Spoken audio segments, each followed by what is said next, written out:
Is Google overreaching in Google search? When it comes down to the Google sandbox and Google curating content, as well as changes in real estate of paid ads over the years, there's a lot to bemoan. But is Google search really getting worse? This is the Scrum from Edge of the Web Radio. What if you could have a seat at the table with experts as they look at the bigger picture of digital marketing? You're in the Scrum with Edge of the Web. We wanted to jump in and get a bonus podcast out to you this week. We're talking extensively about Google search, and there is a perspective that things are getting proceedingly worse in search. Is that the case? I wanted to bring in two friends of the show to hammer this out, Morty Oberstein and Andrew Optimize. Hey, thank you so much for joining us, guys. If you don't know Morty, if you don't know Andrew, let's introduce the gentleman. Actually, gentlemen, why don't you introduce yourselves? Where do you hail from, and why are you so focused on this particular topic? Andrew. Hi, I'm Andrew. I'm in the UK, as you can probably tell by my quaint British accent. I'm in Cambridge. I was just saying to Erin, it's like the end times here. It's pouring with rain, so I'm sorry if it looks like I'm sitting in a cave. It's just really dark outside. I am an SEO consultant. I work with people and trying to make them rank higher in Google. So all this kind of stuff about the perceptions of Google, is it better, worse? That's always kind of interesting to me. And Morty, thank you very much, Andrew. And Morty, where do you hail from? I just want to roll it back really quickly. You said I'm a friend of the show. I'm so glad we're friends. That's so nice. Oh crap! I did that, didn't I? Yeah. Can we edit that out? I can't edit that out. Yeah, it's too hard. Oh wait a minute. To stipulate it, friends of the show. The show. I'll take it. The show is an entity, right? Not Sparks in particular. So we got Morty Oberstein, head of communications over at SEMrush. Morty, tell us about you. I'm the head of communications at SEMrush. Thank you. You already said it for me. Oh my gosh. Appreciate that. I'm an expat from New York living in Israel. I work at SEMrush. I previously worked at Wix and Rank Ranger. And I do a lot of different stuff. He does. A lot of ins and outs, a lot of what have you, a lot of different people involved. And he continues to quote The Big Lebowski each and every show. He also is found here each and every week talking about the news, digital marketing news of the week with us here at Edge of the Web. So yeah, this is why this guy. See, Andrew's prim and proper. Morty's like he just moved in and he's sitting on the couch over here, stinking up the chair. I mean, that's, I'm not even wearing pants. Okay, so we got pantsless Morty over here. We got Andrew, and I wanted to bring him in and talk about a specific article, something a little bit unique and different for Edge of the Web. It's over at Fast Company, and Fast Company is a tech and work life and news blog out there, and they rolled out on the 9th of September. They rolled this article out. It's entitled "It's Not Just You. Google Search Really Is Getting Worse," and it was brought to my attention from Andrew's tweet out there. And I circled around. It's like, you know what? This is something that is worthy of a conversation, a little bit more specific kind of campfire discussion as opposed to a lot of what we do around here, a little bit more interview-esque of different individuals. So I just wanted to jump on this topic, and the article was written by Muhyiddin Ahmed and Paul Haskell Dowland. So check this out. Over the past 25 years, the name Google has been synonymous with the idea of searching for anything online. In much the same way, to hoover, right, means to vacuum cleaner, dictionaries have recognized Google as a verb. Right. So, I mean, there's a lot of different axioms out there, but if you're going to Google something, right there. Yeah, I mean, that is part of the lexicon of our generation and beyond. So, I mean, we're digital natives now, and this is where we go to find out information. And it's almost to the degree the oracle of our times to be able to give us information about key concepts, and even to the degree of verifying truth or lies that are out on the internet, because we also understand that the internet is full of garbage, and we've seen a heck of a lot of persuasive content, to say the least, inside of online journals and the like, and you got to be able to try to discern whether or not there's fact or fiction. So literally Google has actually grown into the space of a truth sayer of sorts.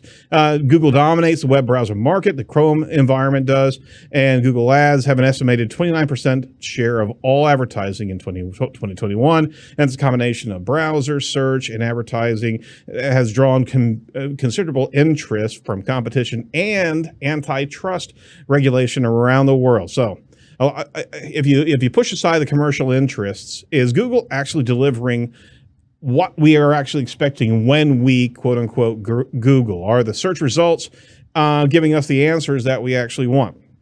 So let's first dive into a bit more of the historical side of things. And I'm not looking for a chronology, but the fact of the matter is that Google has arrived at 91% domination inside of search results to begin with. I mean, how in the world can we not but look at Google as the oracle of the day? Gentlemen, Andrew, what is your first perspective on just the domination of Google in search? It's huge, isn't it? I mean, you kind of covered it with the just Google it is now just such common parlance. I mean, my kids, whenever they have a question, they're like, oh, Dad, Google this for me. Like, you've got your phone.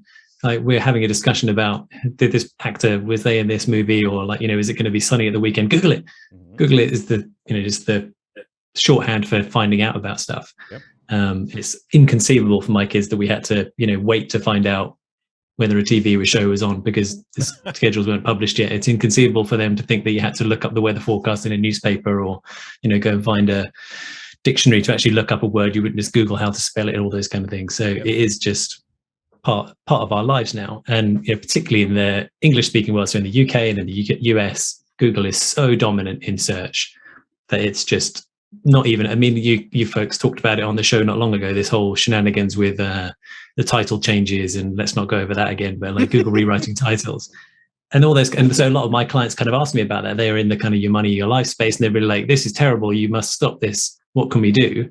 And the answer is, well, you can block Google, but I wouldn't recommend it for your business because that's like 80% of your traffic. So, hey, you can stop them doing it, but it's all still always, Google's playground, and we're just playing in it.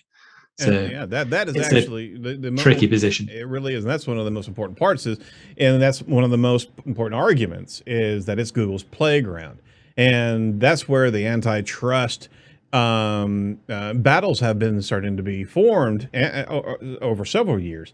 Is Google truly a private company, or is what they're doing so immersive for all society that they're turning into a utility? Now, we're not going to make that particular designation on this show. Oh, go on. No.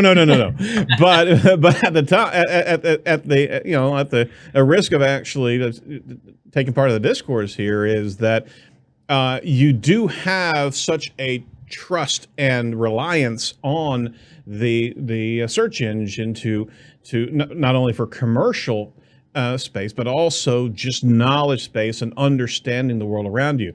You mentioned we all had, well, you guys probably didn't, but we had TV guides, right, that were printed and mailed to us to be able to understand what's going to be happening on TV. At this point in time, we are in such a digital consumption crack house right now. We can get everything that we're needing at the click of a mouse, and on top of it, and I correct my stats, they actually were referencing 85% of the world's search is actually coming through Google. But studies have shown, a lot there, right? Yeah. Studies have shown internet users are less and less prepared to scroll down the page and spend less time on content below the fold, the limit of the content on your screen. This makes the space at the top of the search engines more and more valuable. So we are actually more and more impatient. We're spending even more brief time on just changing our query and looking at the above the fold perspective. So that first screen aperture is incredibly valuable, and it's getting more and more pervasive with ad spend and Google properties. So you are inside of Google's sandbox more and more, and you have to basically play by their rules. That's what they've established by and large, especially with the Australian news issue that was earlier on this year. But Morty, what's your take? I don't want to get too far into this. What's your take on the dominance of Google and what Andrew just said about where we are in just using it as a verb and living and breathing inside of Google. It depends. Oh, I did it. Penalty points. Yeah, exactly. who had 14 minutes? No, actually, it's 9:47. Okay. It does depend, right? So let's take the top of the SERP thing. What they're probably referring to is direct answers and SERP features and PLAs and all that sort of good stuff that Google dominates above the fold, right? Taking you away from websites and keeping you on the SERP itself, right? Yep. So you could look at that two ways. Well, that's Google killing off websites. Let's make it real. Like, well, weather.com. I don't need weather.com anymore. I just Google, is it raining outside? Because I'm so stupid and I can't even look out the window. I have to Google it. Got it. It is raining. Andrew how the weather is right now. He can tell you. But he looks out the window. He's an intelligent person. But you could look at that one way. Wow, Google's stealing traffic from weather.com. Horrible, horrible, horrible. Or you could look at it as, do you really want to go to weather.com and have to click? I would argue that weather.com would like you to go to weather.com. Yes. Yes. But you as a user, right? I don't want to have to go to, let's say, sports scores. I just want to type in Yankee score, and I don't want to go through ESPN and sift through a whole chart and a calendar and pick out the score. Mm-hmm.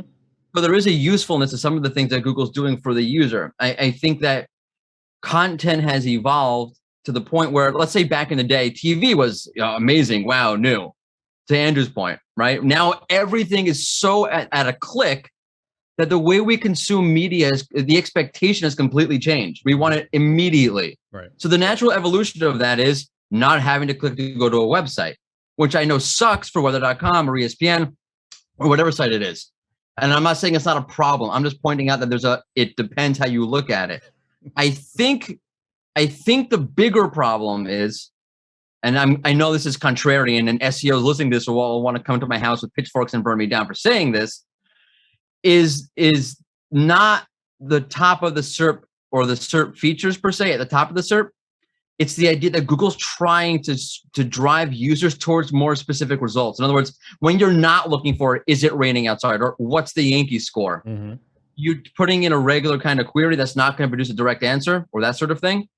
Google is throwing so much query refinement at you. Like if you Google where to go on vacation or best vacation spots in the US, you'll probably get a top of the SERP bubble filter saying, it'll have options for kids or for the winter time. It'll give you different options to go on vacations in different places or different scenarios. So that top ranking featured snippet that, yes, I'm ranking #1 feature snippet for best vacation spots isn't really ranking #1 anymore, because most likely you're clicking on one of those filters if you have kids, or if you want to go on the way in the winter, or if you want to go away in Europe, whatever the filter options are, you're probably going to click. Right. And that's just one example. If you go through the history of the SERP in the last year or so, 2 years maybe, there's so many more query refinements showing up that I think we're missing out. And that we're so focused on, Google's giving me a direct answer, is killing my traffic. Well, where Google is really killing you, or I think Google is really killing you, is if you're trying to target high search volume, top of the funnel content, that doesn't work anymore. At least not the way that it used to. So like ultimate guides. Mm-hmm. So was the December 2020 core update. The CDC had this ultimate guide to painkillers. It was amazing. It's a freaking CDC. It got knocked down 5 or 6 points on positions on the SERP for an article from Healthline for the query, are painkillers addictive? I love this example. Because on the CDC page, you had to scroll through 5 different folds just to get to that one answer. The Healthline pages gave it to you right away. Got it. Google's trying to offer more specific content to users. I think Google has a hard time doing that. I don't think the SERP as a format lends itself to that. Mm-hmm. And I think that's why you have seen Google reformatting things a little bit.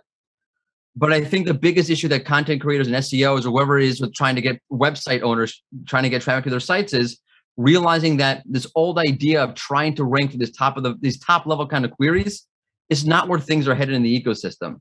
So I wouldn't be so worried about you're not ranking, weather.com is not ranking for what's the weather outside right now. I'd be more worried if I was a site owner about, is the content that I'm creating actually what people are looking for and how Google wants to show results? All right, so you're talking about what's really been transactionable as opposed to more general. And there's a legitimate argument to say, you know what, a lot of the fathead traffic that you got from those ranking terms when you did have it really didn't actually end up in transaction results on your. Yeah, website. I'm saying, I'm saying you're getting hung up on the the SERP feature showing and stealing your content. Right. I think in many cases you're hung up on an old media consumption pattern that doesn't exist anymore. That's evolving away past that, and that you see Google catering to that beyond the SERP features by them trying to throw you towards more specific content all the time. Right. Getting your content in front of the users that are actually wanting to see what you have. That means also that your content has to be oriented towards much more valuable content and more interesting content, for lack of a better description, than those general phrases. Right. There's also the argument that this level of additional utilitarianism content that's on the SERP, like what's the weather near me, that's actually showing up on the Google sandbox, the Google dashboard here, that's actually being pulled in from these other, like you said, they're stealing, quote unquote, the content. I mean, Pedro Diaz was on the show a while back, and he was talking about, hey, if you're wanting your content, your valuable content available for your guests or your visitors, you want to be able to kind of gate some of the content and not just give it away, because Google is going to use as much as it can get its hands on to be able to create better and better utilitarian content. Again, not to fully answer everything, but if you look at all the people also ask answers, right, that build upon build upon build as you start interacting with that SERP feature, there's a lot of nuance there. There's a lot of nuance that actually should be answered at the actual destination website, not the dialogue that's going back and forth on the SERP. Andrew, what do you think about that? Are we giving too much? Is Google taking too much? Not just from general answers, but more specific answers that really should be part of the destination of the website. Thoughts? It's a tricky one, this, isn't it? I mean, I take Morty's point about, if you're selling things like what's the time in Toronto, and that's what you were selling eyeballs on your site to get ad clicks and ad space and all those kind of things. And people were Googling what's the time in Toronto, and then they would have to click through to your website, whatever it was, to find out what the time was. You're done, because you Google that now and Google just shows you the result right at the top of the SERP. It's 3 a.m. or whatever it is. Nobody needs to go any further. Your ad revenue goes through the floor. Bad luck. And so it's that expansion on that. How are you adding value? Which is something that, if you've been good at SEO and good at marketing, you've been doing that anyway. Right. Because it's like, well, what's the time in Toronto is not unique to us. Like, as a watch seller, then I've got other useful things to say. Like, hey, if you travel a lot and you're looking at these kind of things and you find you're often changing time zones and blah, blah, blah, these products might also be of interest to you. And here's some other things you might want to know about. And that's the kind of value that you're adding as a unique content writer, I guess, a content provider. And Google is still kind of very carefully treading this line. Are they a content aggregator? Are they a content provider? Are they a content curator? Are they a publisher? Technically not a publisher, because they're not really writing content. We don't want to trip across that line, right? It's a pretty thin, that line is getting thinner and thinner and thinner, right? Like if Google's taking content from A and content from B and conflating it and shoving it together in a little thing that it pops up at the top of the SERP, and it's got your content and your competitor's image, and then hang on, this is not quite how I meant it as a content writer. Right. And now you're nicking my stuff and my ad views and my visitors' eyeballs, and then you're showing it on your search results with your ads.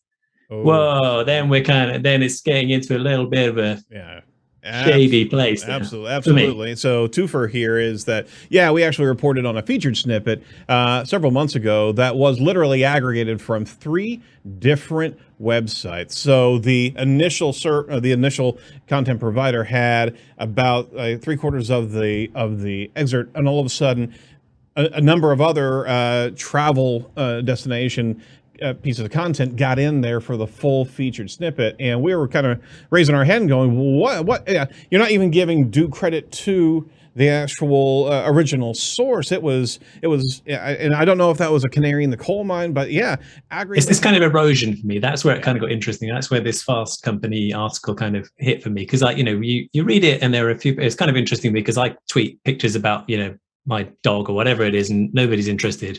And then I shared this kind of thing because I I'm read interested. it. Sure, you're interested. Audience of one, though, Morty. But it's like this particular article, like, it got, for me, quite a comparative amount of engagement. Like, people responded to it and they were like, this is kind of interesting. And they shared it too. And a lot of people kind of responded. They were like, it's just people bitching about ads again. Right. It's like, sure. And so, I can kind of see that too. And it's like, you can see where, but it's that, for me, it was that kind of slow, for us as SEOs, we're constantly looking at this stuff. Every time Google so much as draws breath, we're all like, setting our hair on fire and running around going, oh my God. Whereas like, the common man in the street, woman in the street is just like, just Google it. They don't care. They haven't even noticed that the results in the SERP layout changed yesterday to today, whatever. But it's this slow kind of erosion of like, and so that's where it's kind of interesting to me, is like, is the perception that Google is not quite as useful as it used to be? Is it a little bit more ad heavy than it used to be? Is it a little bit more annoying than it used to be? And that for me was kind of as soon as people, like, if you worked in marketing, a lot of perception is everything, right? If there's this perception out there that you're not to be trusted, whether it's true or not, that damages your business. But look at this real quick. I'll toss it to you, Morty, here. A good perspective there, Andrew. But in this article, they incorporated a tweet from Jenny Marvin. And if you can pull that up, Jacob, I wanted to actually point that out as you're talking about ads, is that it was the color shift, the color fade of ads in Google ad labeling history, right? So you can't see it on the screen, but we certainly want you to have a look at it. In the upper left-hand corners, it's from 2006 to 2016, and it was quite deliberate, the separation of that ad visibility to the rest of the stark black and blue link content on the website. So the ads were basically shaded in a deep blue, then it was yellow, then it was green. So it was very well demarcated out that this was an ad. You get down to 2018, and it's almost imperceptibly different from the regular SERP. You have the blue link text with a small line of this is an ad link, right? And everything else looks like a SERP, an organic SERP listing. So more and more, to your point, is all of a sudden, to the layperson, this looks like a legitimate article. They're going to click on that. Guess what? They're in the ad cycle, right? So that visibility has encroached into organic, where the layperson doesn't know what's truly being bid on from a sales standpoint, as opposed to what's legitimate content that has earned the right to be ranking correctly in the above the fold positions. Morty, what are your thoughts about this particular encroachment? First off, it's a great job by them using Ginny's tweet. I know. that was sharp. You go back to 5-6 years ago, it was yellow, and it was clearly demarcated. Then they went to green, and everybody freaked out. Oh, the green makes it look organic. We all went nuts. I remember everybody going crazy. We're like, there's no way this can get worse, until they made it black. And they took away the color altogether, which is okay. I think this is where Google goes too far, and the optics. I always say, like, Google is really good at marketing. Look what they did with Core Web Vitals. Everybody's gone nuts over a ranking factor that's not most likely going to move the needle for you. I think it's a great thing for users, and I think SEOs missed a boat on that part. But that's a different argument, different story. They did a great job making everybody freak out about Core Web Vitals for months. Great marketing. Good job, Google. And it's for the good of the web. I'm all fine with that. Okay. Where Google sometimes doesn't do things right is the optics of how they're perceived. Speaking to Andrew's point, if you think about it, like, I always think about marketing like this. You want to take the user to the point, to that last moment where you give them the choice to either do something or not do something. You never want to coerce them, because then people don't like to feel controlled. Like, oh, you cheated me, you tricked me, or I was forced to do this. Don't do well for human psychology, right? We're all a bunch of asshats who want to do our own thing. What Google did with the ad was basically try to fool users, right? As opposed to you making a decision, I see it's green or I see it's yellow, I'm going to click on it. They remove that part of the decision. Now, look, Google's banking on the fact that we're so big that these things don't matter. And the truth is, this one little thing is not going to make or break Google's perception. But you see this issue kind of keep, cropping up. Like, now they're in front of Congress, or they're in front of this legislative, or in Australia, and that all has a major impact. When I was doing PubCon a month ago or so, one of the pieces of data that I looked at was how often are people searching for things related to data privacy back in 2017 versus now.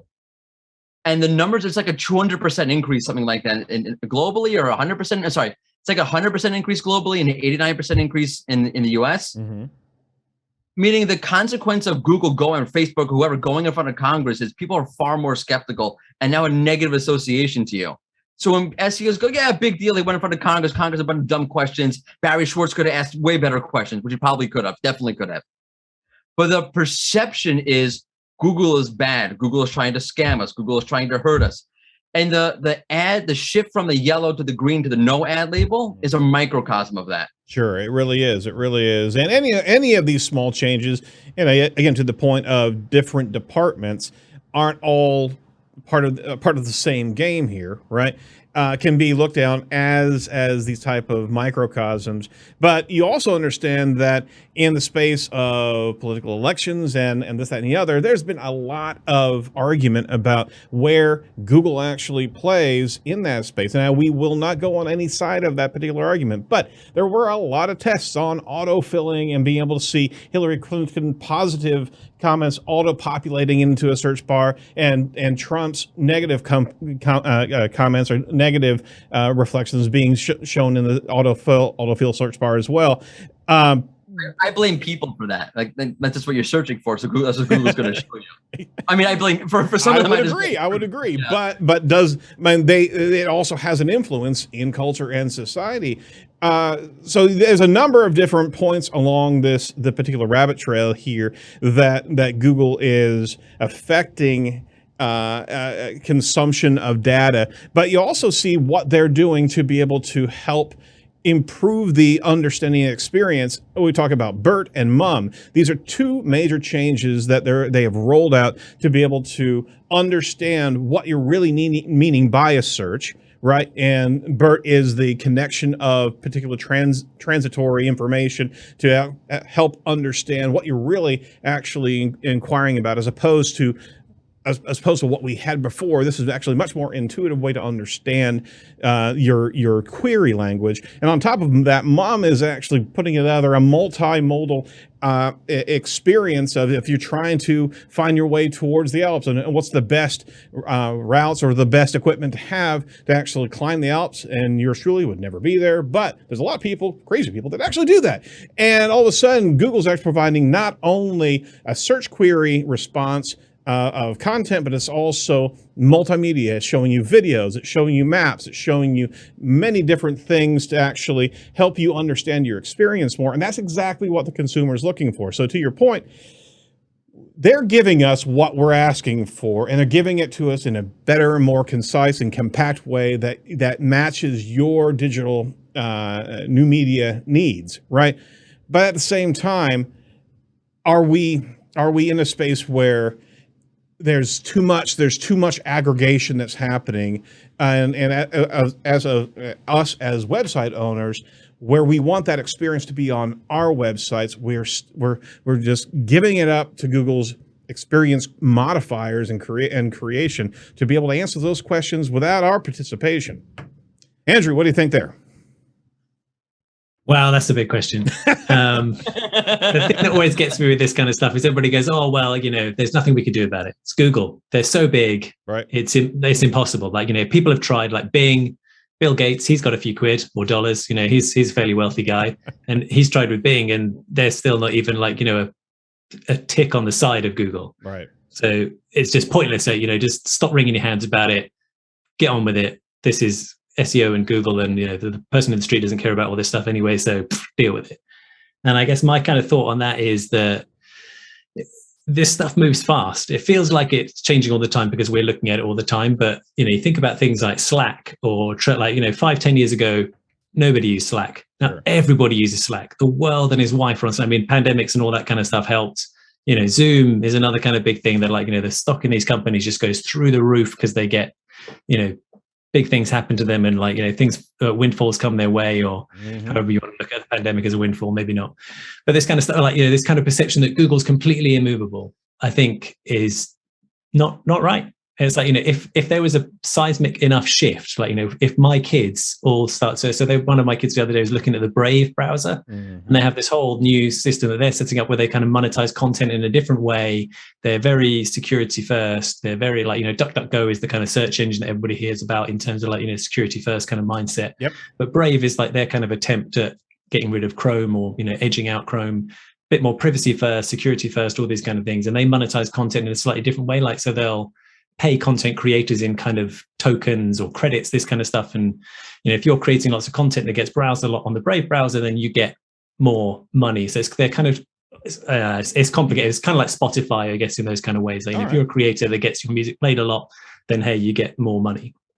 And I think that kind of stuff, like, if that suddenly did take off, if there was some big antitrust case that did finally capture the public conscious, and it was all like, right, Google is evil. Like, we all talk about this in SEO, the kind of removal of the "don't be evil" from Google's credo, and it's like that for us was a really big deal. Like, Google are no longer expressly saying they're not going to be evil, but if there was a sudden big enough shift to just edge enough people to that tipping point of like, well, okay, fine, I am going to go for Bing or Brave or DuckDuckGo, whatever it is, that would go quick. And I think almost Google suffers a little bit because it's so big. Because this perception of, and like Morty was saying, like, we're all asshats, like, we hate the man, right? Google is the man. Google's got everything. They've got YouTube, and like, they don't appreciate me, and I'm going to take my business elsewhere. And I think, that could happen really quick. I don't think it's going to happen anytime soon, but I think this kind of complacency of like, oh, well, Google's untouchable is dangerous too. Andrew, do you think Google would need to be replaced by one, maybe two big companies, or would it be replaced by 30? Like, how do you see that working? Yeah, that's the thing, Jay. It's because it's so big. I mean, even like, again, people in the street, you talk to them about YouTube and they don't associate YouTube and Google because they think they're a different company. But it's like, they are massive.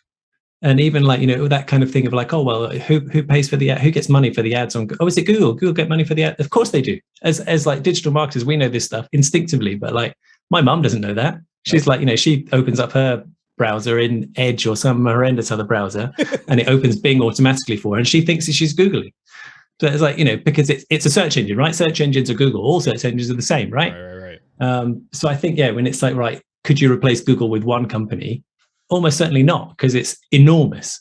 Could you replace YouTube? Absolutely. Could you replace Google Search? Absolutely. Could you replace Google Chrome? Of course you can. Lots of people use Firefox already. So like, I think it would take a death by 1,000 cuts, but there's a lot of people trying to make those cuts. Google have got a really big pie, and people want a piece of that. So, Morty, I'll toss it over to you here, but I do want to jump in there. I do think that we are so addicted to, Google has it at scale. The usefulness and the utilitarian place that Google now plants itself, it's going to be so difficult to actually break away from that. We're addicted to personalized search. We're addicted to content that is directly tied into what we're looking for, and they can deliver an at-scale modification that a fractionalized environment with 30 different companies would not ever have the R&D dollars to be able to do. So we have now working against us, the crack house, right? They're pushing this on a regular basis, and it's really good. And we like the personalized. We like the shopping experience. We like these things that are being delivered right at our doorstep. And to the degree that we're willing to give away our privacy to get that content, I don't think we're ever going to be able to push away from this milk bar here. The convenience is unmatched. I'm logged into Chrome right now, and it's logged into my calendar, my email. My bookmarks are synced across multiple computers. Yeah. I can go to the search bar or the URL bar and just start typing in the name of a document, and it searches my Google Drive and says, is this what you're looking for? Yes, and click it there. I don't even have to open up Drive anymore. It's way more convenient. And if I switch browsers, switch search engines, it's going to break all that. It is. All right. So last stop along this highway, Morty, do we sacrifice our security and the value of our content to the ease of use that Google has now provided us? Yes. I don't know. Basically, what choice? Run the music. Show's over. You're in definitively. You're in a rock and a hard place. Yeah. What are you going to do? What's going to change? What's going to? Is the fight over for purveyors of content? We all have websites. Is the fight over that okay, we'll be remanded to much more long tail phrases when our audience gets there, because we're never going to be at the top of the hill. Google's going to be there answering the questions that we were supposed to be answering for our consumers. I think you're getting to a point where Google's trying to give the user as much specific information they possibly can. I think we're going to make it or break it for them. And I wonder, maybe this is where other search engines have opportunity, because the other search engines suck. Like, the actual results are not good. Right. So that's really the problem. But where I think where Google is ending up in a place where it's not going to be good. Although you see mum, if you've seen the screenshot that they use to describe mum and how that's going to look on the SERP, it looks very different in the actual SERP. And I think that's where things are sort of heading, where the SERP itself, like I mentioned before, doesn't work. If you're trying to get layered information or specific information, you don't know exactly what they want. There's multiple ways you can take it, or multiple facets or media, whatever it is. And you see it, by the way, with the COVID searches, right? The COVID SERP, rather. Yep. There's a breakdown on the left side. You can pick, do you want to see about the vaccine? Do you want to see local? And whatever it is, right? Yep. Trying to engineer the SERP to offer that specificity, there we go. That's a hard word, that the user wants, right? And that Google's now able to provide. It's just going to be a tricky thing. How do you do that? If you're just going to stick with the 10 links and now they've added all these refinements and filters, that's them trying to do this, it won't work. All right. No, you're right. The SERP itself is going to be a totally different experience. It's going to be a very personalized kind of thing, I think, because it's the only way to handle it. Which is good, and it's that, again, feeds the cycle. You're going to like that. You're going to like that. And I mean, I think Google, what Google's doing is, especially with the entity concepts that it's ginning up, you're basically experiencing a mini website that Google is aggregating in all these different useful features and functions per entity, per concept. And we, as content providers, are going to be remanded to feeding that website's content. So each general search concept has basically all the Chrome, no pun intended, all the navigational elements, just like the COVID SERP, right? That's showing. We're going to see that experience, and we will be as aggregated content in that space until we can find a way to be able to reach our audiences in a different way. Yeah, I mean, it's going to be, you have to, if there's going to be multiple facets or multiple layers or multiple medias, whatever it is on the SERP that cater to different intents and all that sort of layered activity, it's your being able to, when it comes down to empathy, you being able to empathize with your users or people and to understand exactly what they need and what possibilities or potential problems they're going to have, and try to cater to all of them, will just open up more potential to you. All right. So that's it, folks. And Andrew, we want to give you one last word as we brought you to the deck here to talk about what you tweeted out there. Obviously, got a lot of attention, and we certainly want to give kudos to the authors of the article, which we'll do in a minute. But your last thoughts on is Google search kind of, is it getting worse? Certainly with the title over, right? It's definitely, but that's the zeitgeist at the moment, right? I think, again, so like for the person in the street, no. Right. Is Google going anywhere anytime soon? Almost certainly not. If I was a betting man, am I going to buy stock in Bing or stock in Google? I know which one I'm buying, but it's like, it's that incremental step. So all these little things that we as SEOs get really irate about, each one of these is just another straw, and I think, there is a risk that Google could overstep. And if they keep going in the direction they're going, I think that risk is getting bigger. Absolutely. Well, thank you both for coming around and joining us in this little campfire moment here. We do want to give kudos to the article's authors. That's Muhaddin Ahmed. He's a lecturer at computer and security at Edith Cowan University, and Paul Haskell Dowland is an associate dean at computer security at Edith Cowan University as well. It's republished from the Conversation under a Creative Commons license. So with that, we wanted to finish up. Thank you both for joining us today, and we do appreciate your time. And we'll certainly do what we can to lift you up there. So follow Andrew on his Twitter handle at OptimizeZ. That's XEY. You can also find him on Facebook, Optimize and LinkedIn, Andrew Koch, Starkey. You can also follow Morty, Morty Oberstein, as well as, what's your LinkedIn there, Morty? Is it Morty Oberstein as well? You bailed. Yes.